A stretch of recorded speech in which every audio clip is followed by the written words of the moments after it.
देव पितर का कार्य क्या, देव पितर क्या है? पितर देव नहीं, देव पितर का कार्य क्या है? देव पितर का एक कार्य है, परमात्मा जीव को गर्भ में धारण करा देता है, पर जो शरीर गर्भ के अंदर बच्चे का बनता है, बेटा बेटी का जो गर्भ के अंदर शरीर बनता है, वो देव पितर निर्मित करते हैं। उनका काम क्या है? देव पितर का सबसे बड़ा कार्य है कि गर्भ में जो बच्चा है उस गर्भित बच्चे को शरीर कैसा देना,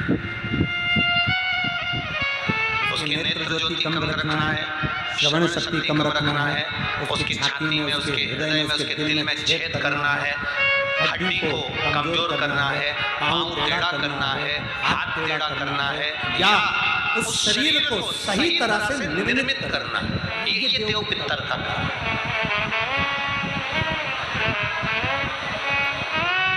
ये देव पितर का काम है।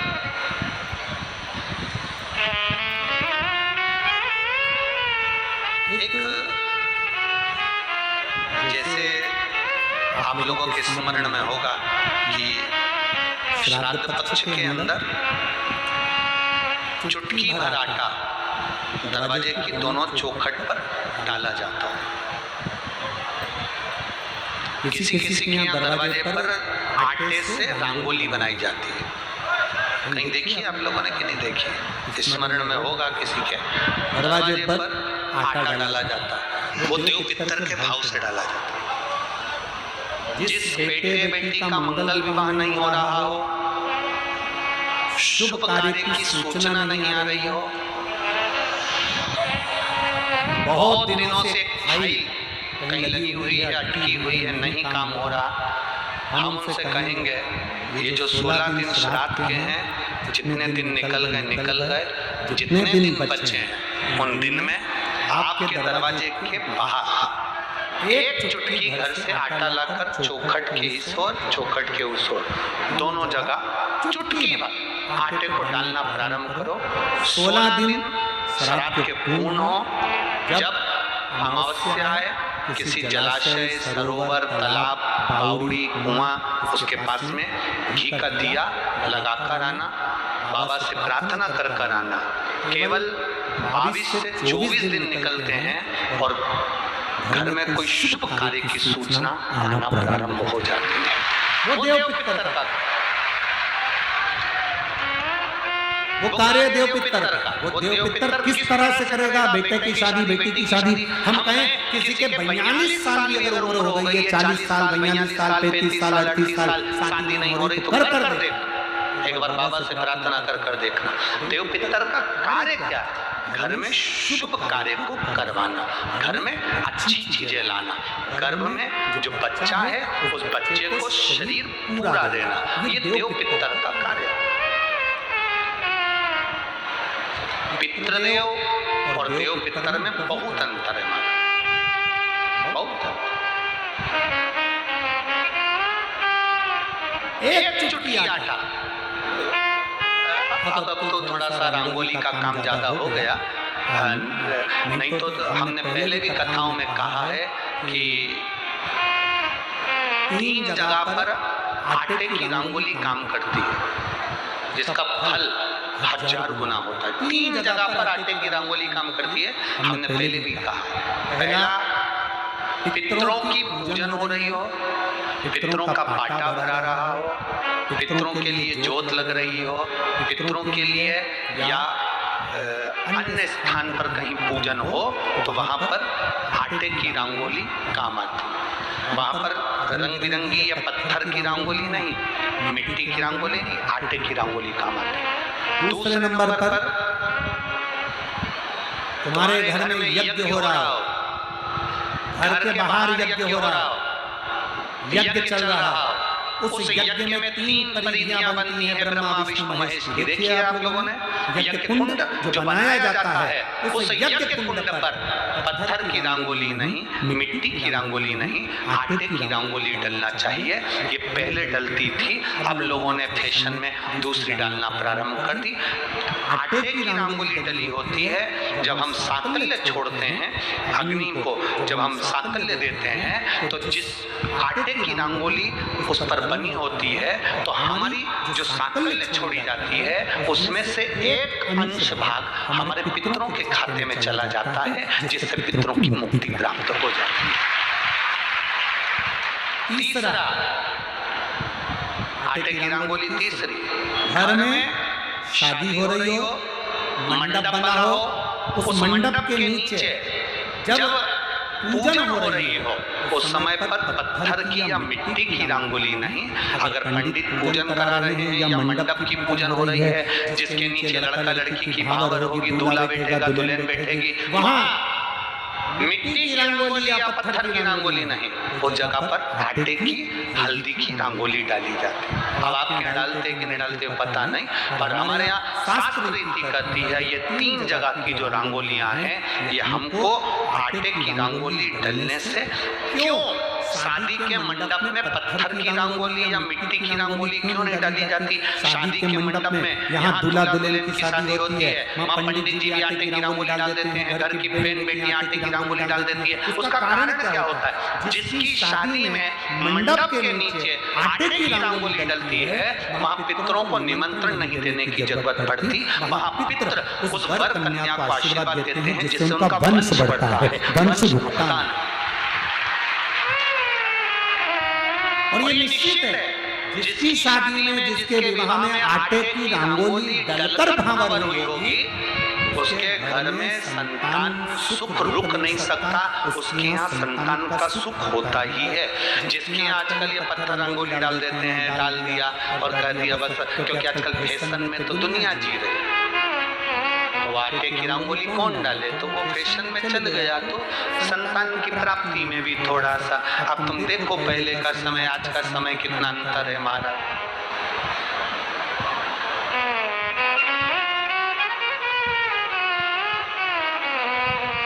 पहले के समय में संतान का सुख शादी के 1-2 साल में प्राप्त हो जाता था। आज के समय में संतान का सुख जब तक डॉक्टर के यहाँ दोनों जांच नहीं करा कर जाए, दिखा कर नहीं आ जाए, सब लोग कह रहे हैं डॉक्टर साहब जरा देखो संतान, डॉक्टर साहब बोले जांच करना पड़ेगी, बहू की भी जांच हुई, बेटे की भी जांच हुई, सब अच्छा है, उसके बाद भी संतान का सुख, उसके बाद भी संतान की प्राप्ति। शिव तत्व को जाने, शिव महापुराण की कथा कहती है 3 जगह आटे की रंगोली की मूलता है। बोलेंगे आप लोग, पहला स्थान दरवाजे की चौखट, दूसरा स्थान बोलते जाओ जल्दी यज्ञ कुंड, तीसरा स्थान शादी का मंडप जहां पर भले चुटकी भर आटे की रंगोली बने पर वो जरूरी है।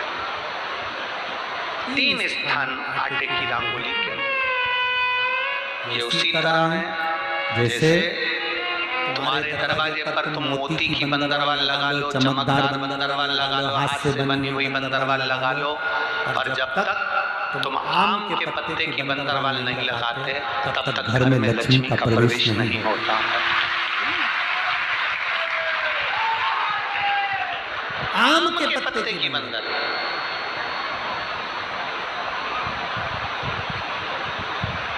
कहा गुरुजी आम के पत्ते की क्यों?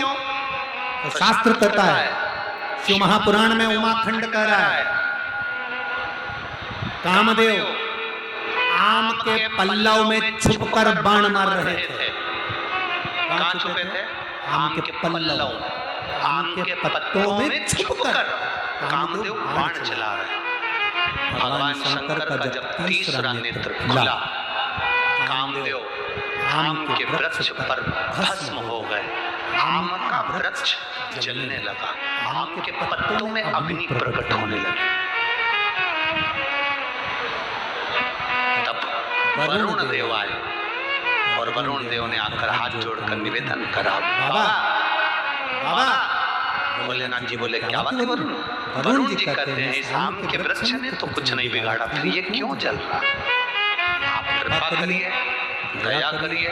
शंकर भगवान ने वर प्रदान कर दिया, तूने मेरी दृष्टि का तेज ग्रहण करा है, मैं तुझे वर देता हूँ। जिसके दरवाजे पर आम के पल्लव की बंदरवाल बंधती है, उसके घर में मेरी दृष्टि सदा पड़ी रहती है, वहां रोग व्याधि दुख नहीं आता। अब तो आम के पत्ते गायब हो गए, आम के पत्ते की जगह प्लास्टिक के आम के पत्ते बनकर लोगों ने उसी प्लास्टिक के आम के पत्ते की बंदरवाल बांध दी। महाराज, आम के पल्लव पर शंकर की दृष्टि पड़ी, क्योंकि कामदेव चलकर भस्म हुआ था उसी आम के पल्लव पर बैठ आम के पल्लव पर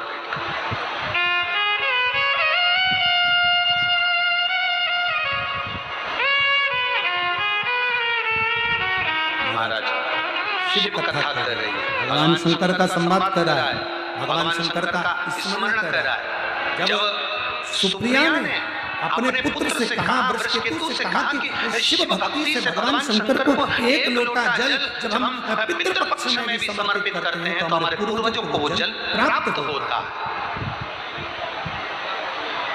शिव भक्ति का बल प्राप्त होता है।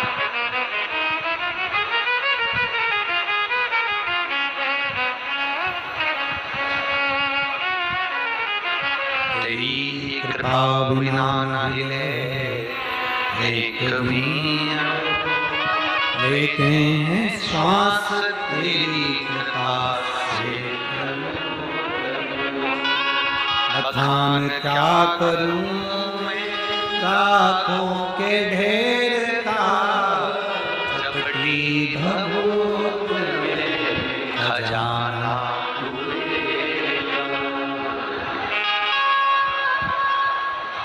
एक लोटे जल से पितरों की प्राप्ति है। कैसे महसूस करोगे? तारकासुर के पिता बजरंगासुर, तारकासुर के पिता का नाम था बजरंगासुर। तारकासुर की मां बजरंगासुर की पत्नी बारंगी।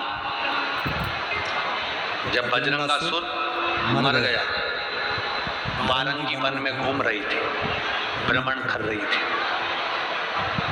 और बारंगी जब वन में भ्रमण कर रही थी तो उसको ऐसा महसूस होता था कि कोई मेरे साथ चल रहा है। बारंगी ने ये बात अपने पुत्र तारकासुर से कही कि मुझे ऐसा लगता है कि मेरे साथ कोई चलता है, मैं अकेली बेधव्य विधवा भ्रमण करती हूँ, कोई मेरे साथ है। तारकासुर ने कहा, माँ आप चिंता मत करो, अब की बार तुम वन में अगर विचरण करने के लिए जाओगी, वन में अगर घूमने के लिए जाओगी तो तुम्हारा पुत्र तारकासुर तुम्हारे साथ जाएगा। बारंगी ने कहा ठीक है। बारंगी वन में फिर विचरण करने घूमने के लिए गई तो बारंगी वन में एक वृक्ष के नीचे विश्राम की अवस्था में सो गई। स्वप्न में बारंगी को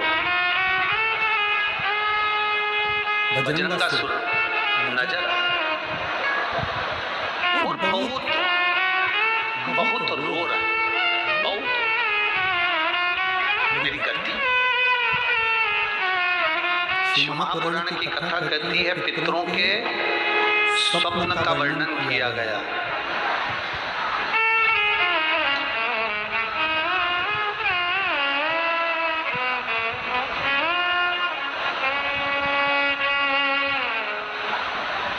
शिव महापुराण पितृ मरे हुए व्यक्ति जो चला गया वो व्यक्ति तुम्हें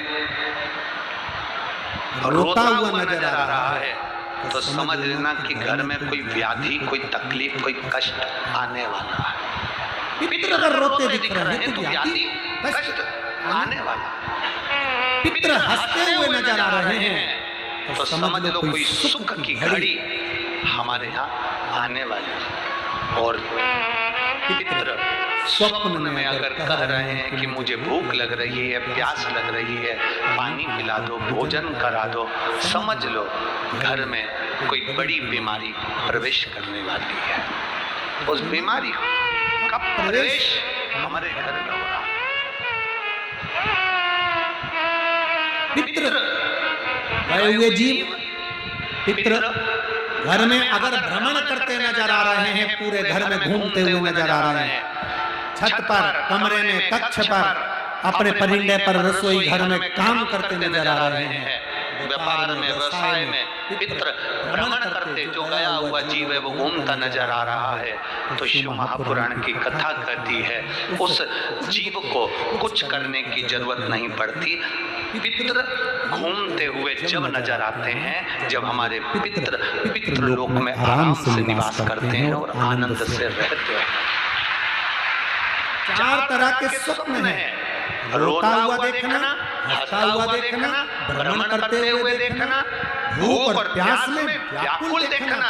इन चारों स्वप्न के लिए शिव महापुराण की कथा कहती है। ये 4 स्वप्न पितरों के, आप में से ऐसा नहीं कि कोई के सपने में नहीं आते, किसी को लगता है मेरे पीछे कोई आ रहा है, रात को एकदम सो रहे हो और सोते सोते भरचक नींद में सो रहे हो और एकदम तुम्हारी नींद चपट कर कोई स्वप्न देखते देखते या अचानक एकदम चटकार खुल जाए, समझ लेना कि कोई पितर की कृपा आप पर हुई है, कोई अनहोनी होने वाली थी, इसलिए उसने जगा दिया, जगा कर तुमको चेता दिया। ये पितर कृपा जगा कर चेता दिया उसने, ये पूर्वजों की कृपा से, पितर कृपा से होता। महापुराण की कथा कहती है, मान लो अगर ये 4 स्वप्न जैसे वाराणसी कह रही है तारकासुर से, पुत्र तारकासुर, मुझे ये स्वप्न नजर आ रहा है, मैंने स्वप्न में पिता को रोते हुए जाना है, मैंने तुम्हारे पितरों को रोते हुए जाना है। तारकासुर कहते हैं, माँ तू चिंता मत कर, अब तो मैं पूरे जितने लोग हैं, देवलोक, असुरलोक, दानवलोक, जितने भी लोग हैं, इंद्रलोक, वैकुंठलोक, सबको मैं जीत लूंगा, अपना बना लूंगा। मेरे पिता की अगर गति नहीं हुई तो मैं किसी देवता की गति नहीं होने दूंगा। तब असुर तारकासुर को क्रोध आ गया, तारकासुर ने चारों तरफ आक्रमण करना प्रारंभ कर दिया, इंद्रलोक अपना बना लिया, देवलोक अपना बना लिया, पितृलोक, सारे लोगों पर तारकासुर ने अपना आधिपत्य स्थापित कर लिया, सारे लोगों पर आधिपत्य अपना कर। अब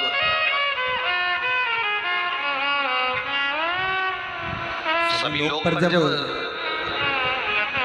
तारकासुर ने अपना आधिपत्य स्थापित कर लिया, तब आखिरी में तारकासुर एक ऋषिवर यज्ञ कर रहे थे, वारंगी के कहने पर तारकासुर उस ऋषि के पास चले। हाथ जोड़कर, तारकासुर ने अभी तक हाथ किसी के नहीं जोड़े थे, केवल वर चाहिए था तो ब्रह्मा जी के हाथ जोड़े थे, बाकी के किसी के नहीं जोड़े।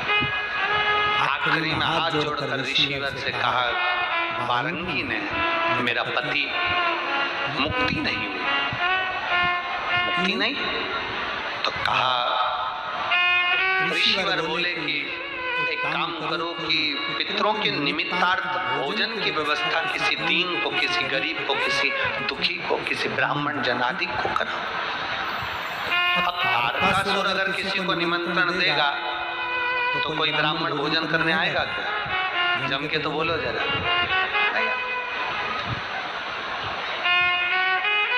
कहीं का डाकू जैसा स्वभाव वाला व्यक्ति किसी को खाना खाने बुला ले, महाराज कल हमारे दादाजी मर गए थे, उनका भोजन है, सीधी तरीके से आ जाता।